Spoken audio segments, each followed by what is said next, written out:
Here's I'm gonna be showing you how to fix your iPhone screen not turning off when locked.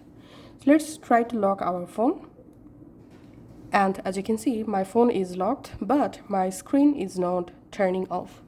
Now I'll show you how you can get rid of this. First of all, unlock your iPhone. Then go to your iPhone settings. In settings, scroll down and you have to tap on display and brightness. So the first solution is in here you have to tap on always on display.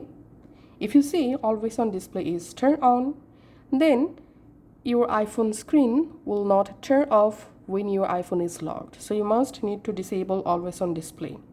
Now go ahead and check your iPhone screen turning off or not.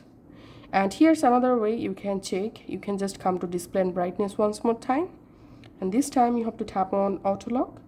And here if you see never, then your iPhone screen will automatically will not be locked. So here you have to select 30 seconds or you can choose the time duration from here.